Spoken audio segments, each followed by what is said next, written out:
वो जुल्म भी देखे हैं, तारीख की आंखों ने लम्हे ने खता की थी और सदियों ने सजा पाई। और इस नारा के साथ क्या असदुद्दीन अवैसी, असदुद्दीन अवैसी, असदुद्दीन अवैसी।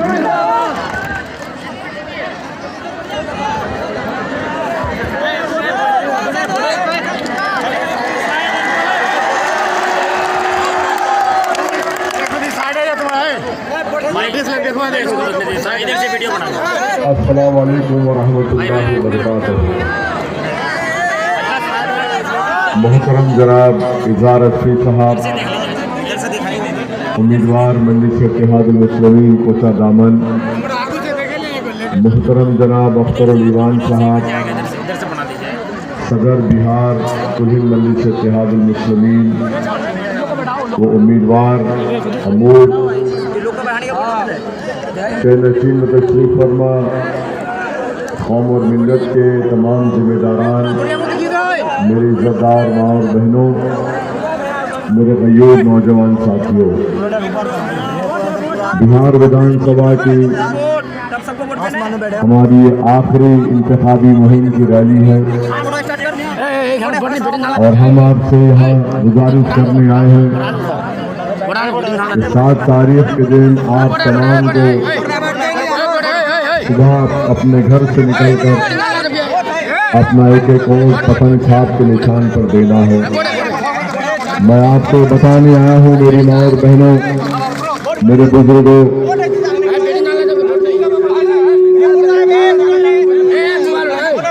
कि आप जब वोट डालने जाएंगे इस बात का खास ख्याल रखिए कि आप सिर्फ अपना वोट डालने नहीं जा रहे, बल्कि आप अपने नौजवान बेटों का, अपनी बेटियों का मुस्तकबिल तय करने के लिए वोट डालने जा रहे हैं।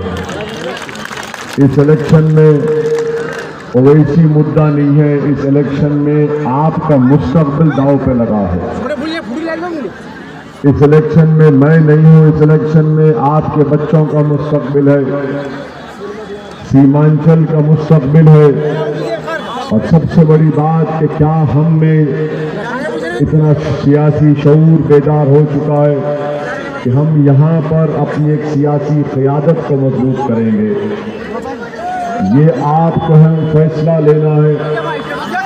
मेरे अजीज दोस्तों, बुजुर्गों, मेरी इज़्ज़तदार माँ और बहनों, मैं आपसे गुजारिश करने आया हूँ और इस बात का फिर से आपके सामने यादा कर रहा हूँ, दोहरा रहा हूँ कि आप इज़हार रफ़ी साहब को कामयाब करिए।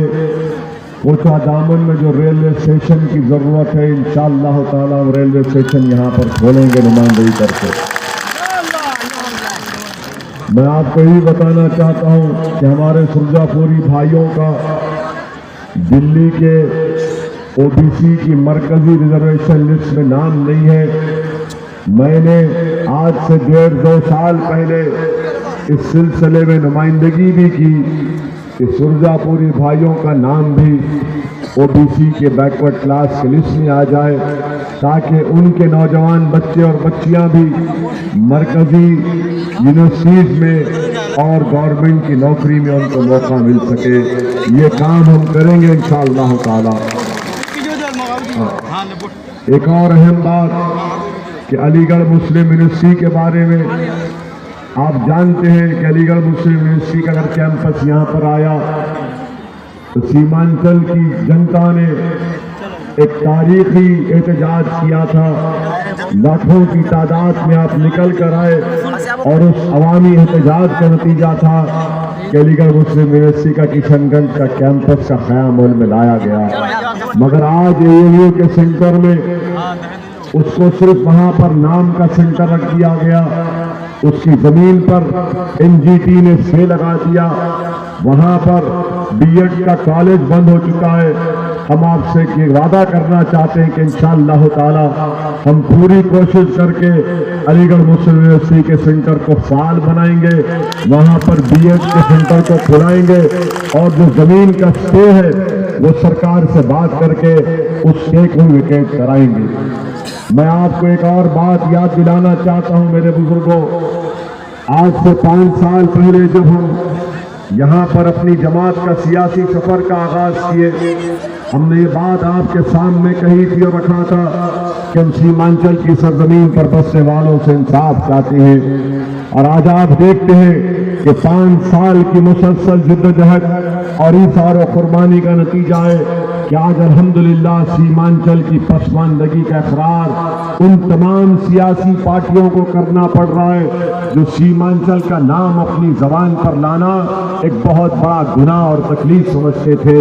ये मजलिस इत्तेहादुल मुस्लिमीन की कामयाबी है। 5 साल पहले आपको याद होगा कि हमने अपनी तकरीर में कहा था कि सीमांचल से इंसाफ उसी वक्त होगा जब भारत के संविधान में 371 के तहत यहाँ पर एक डेवलपमेंट काउंसिल बनी जाए ताकि सीमांचल की जनता ये तय करे कि उनका पैसा किस काम में लगाया जाए। और मैंने पार्लियामेंट में 371 के सिलसिले में बहस रुकने पार्लियामान मैंने प्राइवेट मेंबर बिल बनाकर पार्लियामेंट में पेश भी कर दिया। हम मुसलसल 371 के बारे में बात कर रहे हैं। तो आज आप देखते हैं कि मजलिस ने सीमांचल की पसमानदगी को, सीमांचल की नाइंसाफी को सीमांचल के कोने कोने में बसने वाले इंसानों के दिलों में पैदा कर दिया। इसीलिए आज राजद के लोग आकर भी कह रहे हैं कि हाँ हम सीमांचल में डेवलपमेंट काउंसिल बनाएंगे।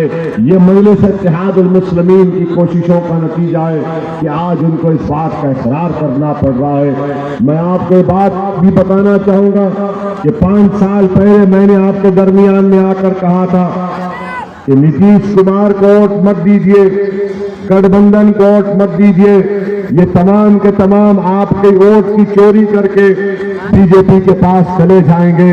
मगर कोचा दामन की जनता ने असदुद्दीन ओवैसी की बात को सुना नहीं। आपने जेडीयू को वोट दिया। मैं बार बार पुकारता रहा, आपसे गुजारिश करता रहा कि आप वोट मत दीजिए, मगर आपके दिलो दिमाग पर गठबंधन का जादू चढ़ चुका था। मैं कलाम में तकरार का आदी नहीं हूं, मगर मैं फिर से आपसे एक और बात कह रहा हूं कि अगर कोई राजद को वोट देना चाह रहा है तो याद रखो ये लोग भी धोखा देंगे आपको। 6-8 महीने में आपको जो वादे कर रहे हैं कुछ वादे नहीं पूरे कर सकेंगे और आपको धोखा देंगे। इसीलिए मैं कोचा दामन की जनता से दिल की गहराइयों से पुरजोर अपील कर रहा हूं, गुजारिश कर रहा हूं कि 5 साल पहले आपने हमारी बात का यकीन नहीं किया, आपने हमारी बात को मुस्तरद किया और जेडीयू को वोट दिया और आपके वोट की वजह से आज बिहार प्रदेश में बीजेपी सत्ता में है। मैं फिर से आपसे कह रहा हूं कि राजद को वोट मत दीजिए। जो आपको हथेली में जन्नत दिखा रहे हैं वो आपको कल धोखा देंगे। आपको जो ख्वाब दिखा रहे हैं वो पूरे ख्वाब चकनाचूर हो जाएंगे। ये तमाम इसलिए कह रहा हूं कि आज सीमांचल में आपको अपनी एक सियासी क़यादत को मजबूत करना है। यहां से आपको अपने नुमाइंदे को कामयाब करना है। अगर आप यहां से इज़हार रस्वी को कामयाब करेंगे इंशाअल्लाह तो मैं आपसे वादा कर रहा हूं कि इज़हार रस्वी पटना की तरफ नहीं देखकर बात करेंगे, वो दिल्ली की तरफ देखकर बात नहीं करेंगे, वो नीतीश कुमार से पूछकर बात नहीं करेंगे, बल्कि वो कोचा दामन की जनता की तकलीफ को समझकर बिहार की विधानसभा में आपके हक का मुतालबा करेंगे। आपने जिसको कामयाब किया था जेडीयू का, वो नीतीश कुमार के बगैर इजाजत के अपनी जबान को नहीं ला सकता। हम ये आपके दरमियान में खड़े होकर कह रहे हैं कि इज़हार साहब को कामयाब करिए, इन पर कोई पाबंदी नहीं होगी। वो कोचा दामन की आवाम की जनता की लड़ाई बेबाक तरीके से लड़ने का इनको हम पूरा इख्तियार दे चुके हैं, सिर्फ आपको उनकी तायीद करना है और 7 नवंबर के दिन निकलकर अपना एक और पतंग छाप पर लगाना है। CAA NRC की लड़ाई आप तमाम ने मिलकर लड़ी, आप तमाम ने मिलकर एहतजाज किया। जब CAA NRC की लड़ाई हो रही थी तो क्या कोई राजद का नेता आपके साथ आकर खड़ा था? क्या कोई राजद का नेता आपके साथ आकर खड़ा था?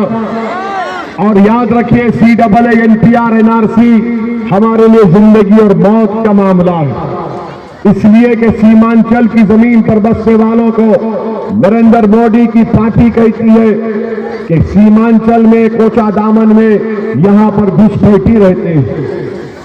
मैं आपको बताना चाह रहा हूं कि पिछले 25 साल से बार बार ये जुमला हम देख रहे हैं, पढ़ रहे हैं, सुन रहे हैं कि सीमांचल में घुसपैठी रहते हैं। मैं पूछना चाहता हूं आपसे, क्या नीतीश कुमार को कोई घुसपैठी बोलेगा? किसको घुसपैठी कह रहे हैं कि इजहार असली घुसपैठी है?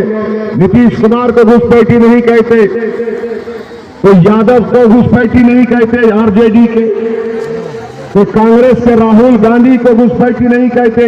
आखिर क्या वजह कि सीमांचल की सरजमीन पर बसने वालों को घुसपैठी कहा जा रहा है?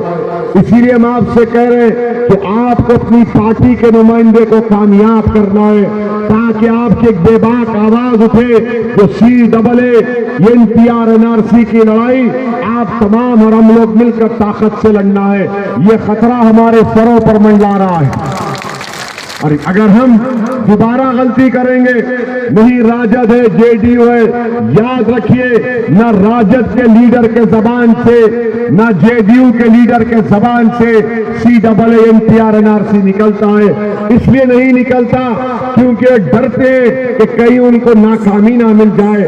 हम आपसे अपील कर रहे हैं कि इसका खास ख्याल रखिए, और 7 नवंबर के दिन वोट डालने से पहले हमारी इन तमाम बातों को सोचिए। इजहार, हमारे उम्मीदवार इजहार असली साहब एक शरीफ और एक अच्छे इंसान है। आपको खादिम की जरूरत है जो आपके दरमियान में रहेगा। आपको ऐसे आदमी की जरूरत है जो आपकी तकलीफ को अपनी तकलीफ समझता है। हाँ, इन तमाम मुखालिफिन के पास दौलत बहुत है, मगर इनके पास दिल नहीं है। इनके पास दौलत बहुत है, मगर खिदमत का जज्बा नहीं है। इनके पास दौलत बहुत है, मगर वफादारी निभाने का जज्बा इनके पास नहीं है। दौलत इख्तिदार इनके पास है, मगर इनकी तारीख गवाह है कि जब जब इनको इख्तिदार मिला, इन्होंने आवाम को धोखा दिया। अब सीमांचल में एक बदलाव की लहर है, और उस बदलाव की लहर मुझे यकीन है कि इंशाअल्लाह ताला कोचा दामन से यहां से पतंग छाप के उम्मीदवार जनाब इजहार असली साहब को कामयाबी मिलेगी। यही चंद अहम गुजारिश